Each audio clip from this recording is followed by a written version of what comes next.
Hi everyone, welcome back. Thanks for joining us today. We've got a brand new story to share with you.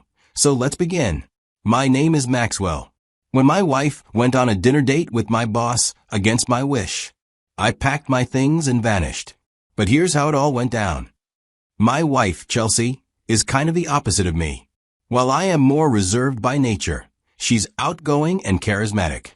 Before we got married, she worked in the corporate world too, but right before we tied the knot, she left that behind to start her own event planning business. And honestly, she's damn good at it, with clients who trust her completely. Weddings, corporate events, charity fundraisers, you name it, she's planned it flawlessly. I worked as a cybersecurity analyst for corporate companies. Despite our differences, my relationship with my wife worked. We were both ambitious, but in different ways. She thrived in social settings, but I preferred to focus on my work behind the scenes. Our personalities balanced each other out. We'd been together for 5 years by the time I realized everything was about to fall apart. We'd been married for 2 years, and up until then, it really felt like nothing could shake what we had. Looking back, it's clear that sometimes even the strongest foundations have cracks you don't see until it's too late. I had been working in cybersecurity for a while, but then this opportunity came. I got headhunted by this small boutique firm, a place where the owner is hands-on. This guy is known for being tough and demanding, but also for really valuing top talent. Basically, if you're good, he wants to keep you. The pay was better than what I had before, and the benefits were solid too, which made it tempting. But it wasn't just about the money. I knew the pressure would be intense, because this firm doesn't cut corners. They expect results, fast and flawless. I wasn't worried though. There was no question in my mind that I was damn good at my craft. That job was a big turning point. I just didn't know it would be the starting point of everything that would come crashing down later. My car had been acting up for a while, so one day I finally took it in for some routine maintenance. But the mechanic called me later and told me the problem was bigger than we thought, and that I wouldn't be driving home that day. So I called Chelsea, my wife, and asked if she could pick me up from work. She said yes without hesitation. When she arrived at my office, I was still stuck finishing up a task that absolutely had to get done before the end of the day. So she waited inside my office while I worked. About 30 minutes later, my boss walked in. Now this guy is usually a pretty hard, serious man. He's middle-aged, gruff, and not the kind of person who smiles much or makes small talk. But as soon as he saw Chelsea sitting there quietly in the corner, his whole demeanor shifted. It was like he became a different person. I had to introduce them, of course, and told him she was my wife. That's when things got even stranger. He started asking her questions about her work, how her event planning business was going, and what kind of clients she had. Then, almost like a joke, he said something about how, since she was an event planner, maybe she should plan all the company events. We all laughed, but even then, I watched him ask for her business card and said he might need her services soon. On the surface, it seemed harmless, but looking back now, that moment was the turning point. I didn't realize it then, but that was the day I lost my wife. Months went by, and honestly, I didn't think much of the little things my boss was doing at first. He would occasionally tease me about how beautiful my wife was, or joke about how lucky I was. It was awkward, but looked harmless. Then one weekend, something happened that changed everything. I had misplaced my phone somewhere around the house, and since Chelsea's phone was nearby, I grabbed it to call my number and find it. As I was scrolling through her recent calls, I noticed my boss's name popping up repeatedly, mostly in the afternoons during the work week. That immediately set off alarm bells in my head. Why was he calling her so often? It didn't make sense. Curiosity got the better of me, and I started going through their messages. What I found shocked me. The texts were something else. It was clear my boss was flirting. He'd compliment her looks, ask about her day, and even throw in some jokes that were clearly meant to charm her. Chelsea's replies seemed casual, almost like she didn't realize what he was trying to do. But as I read further, I noticed something more disturbing.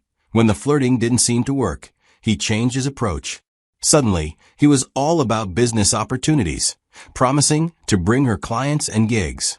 It was like a calculated move to win her over in another way. I could see my wife slowly letting her guard down in their chats. They had already met up for lunch by then, something I found out from their messages. Then, he started pushing for dinner. Chelsea didn't want to go at first. She told him, "My husband won't approve." I thought she was setting a clear boundary. But my boss was relentless. He told her I wouldn't care, that I was the kind of guy who didn't bother about that kind of thing. Then, what really surprised me was how he tried to turn her against me. He said things like, "Your husband does stuff on the side, too," implying I was cheating or hiding things. It was a dirty move, designed to create doubt and division. Chelsea even started asking questions in the chat, like, "What do you mean? What things?" I didn't get to read all of it before she noticed I'd been looking at her phone. After that, she became much more protective, keeping her phone away from me. It was clear she was hiding something, or at least didn't want me to see what was going on. It was over a week before I could get another chance to look at Chelsea's phone without her noticing. After the first time I saw the texts, she'd gotten really careful about keeping them away from me. But one weekend, when she left it unattended for just a moment, I grabbed it quickly. I needed to know what was really going on. I opened the chat with my boss, and what I found was worse than I had expected. They weren't just sending messages back and forth anymore. There were photos. He sent her pictures from what looked like a hotel room. The guy was wearing nothing but his underwear in these pictures, and the captions were clear. "Wish you were here," one said. It was like he was trying to invite her into something private. I didn't know what to do at that moment. I felt shocked and betrayed, but I stayed quiet. I forwarded those photos to my own phone so I could keep the evidence safe, just in case I needed to show someone later.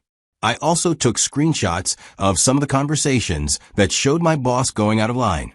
But even with all of this proof in my hands, I wasn't ready to confront Chelsea.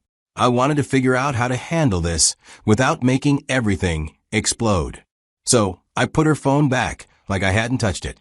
That moment confirmed the worst fears I had been trying to ignore, but I wasn't ready to face it out loud yet. That night, after hours of wrestling with my thoughts, I finally found the courage to speak up. I called Chelsea into the living room. When she came, I asked simply and clearly what kind of relationship she was having with my boss. Chelsea blinked, acting like she didn't understand what I meant. I told her I knew about the messages, that I had read the conversations between her and my boss. There was no room for lies anymore. Then I asked her to end all communication with the boss immediately. Chelsea's reaction was complicated. At first, she looked shocked, like she didn't expect me to confront her directly. But after a moment, she got defensive. She told me she didn't see anything wrong with her talks with my boss. She said she wasn't encouraging the flirting, that she was just being polite. Then she told me she was supposed to meet my boss the next evening for dinner. It was important for her business, she said, an opportunity to discuss a big event my boss wanted her to handle.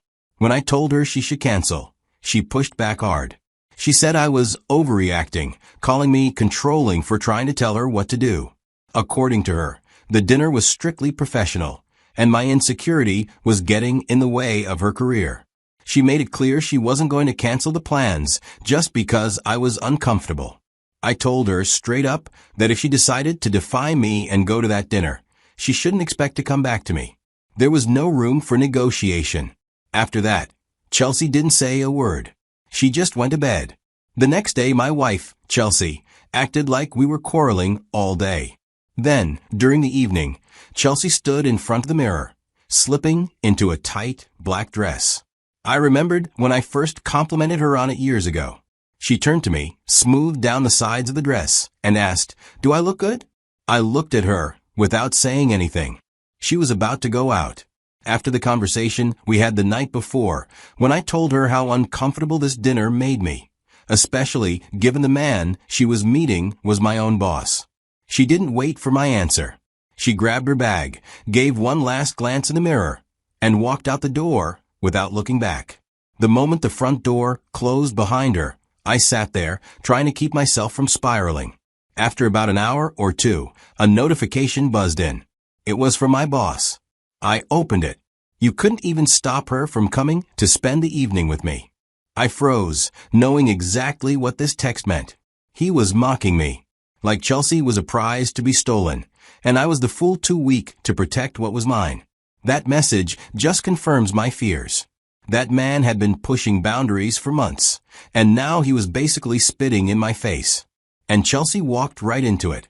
I couldn't sit in that house another second. That place didn't feel like a home anymore. I grabbed a duffel bag and stuffed it with whatever I could reach, some clothes, a charger, and my laptop. I didn't care where I ended up, I just knew I couldn't be there. I drove for nearly 2 hours, without music, without even really thinking. I ended up at my parents' place. It was late, around 1 a.m. My dad opened the door, confused. My mom came out too.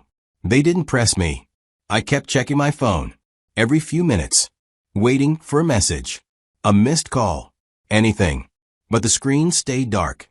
I lay on the old couch in their den, holding my phone against my chest until sleep finally pulled me under, still hoping that maybe she'd realize what she'd done. I woke up the next morning knowing this marriage was done, as I didn't get any message or call from my wife. So I made the decision. I was going to vanish.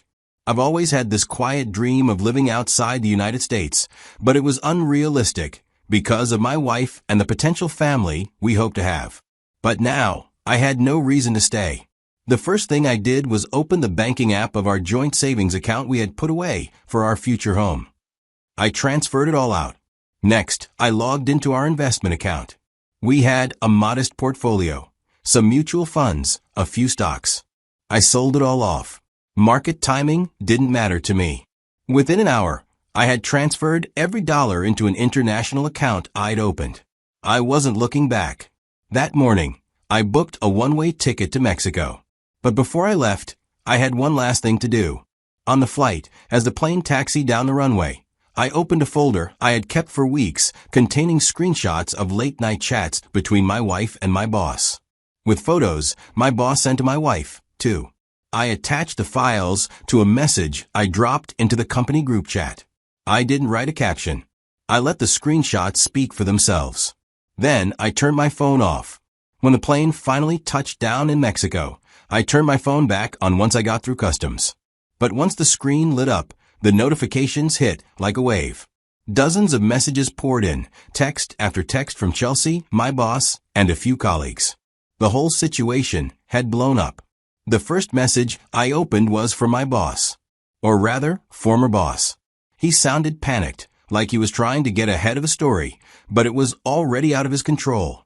The man was spiraling, and part of me felt a strange mix of satisfaction and sadness watching it happen.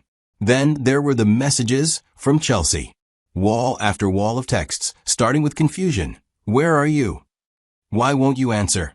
And slowly shifting into desperation. She tried calling, tried guilt-tripping me, tried apologizing without ever really admitting fault. I didn't respond. A full week passed before she sent the one message that finally broke my silence. You were right, she said. He played me. His wife found out and he's blocked me. There was no gig. When I read it, it didn't bring me joy. The man she threw away our relationship for had discarded her and moved on when there was fire on the mountain. I typed out a reply. I kept it short. It hurts that I was right, but I wish you the best. That was it. Here in Mexico, I had nothing but time.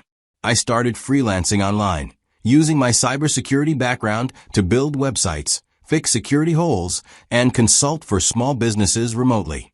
The money was decent, not as flashy as the corporate salary back home. I worked when I wanted, took breaks when I wanted, and built a rhythm that actually gave me peace. I still thought about Chelsea sometimes. I'd be lying if I said I didn't. You don't just erase years of memories overnight. Some people, when they show you who they really are, expect you to forgive and forget because it's easier for them. But once you really see that level of disrespect, you can't go back. I doubt I could ever continue life with someone who was that comfortable disrespecting me. That's the truth.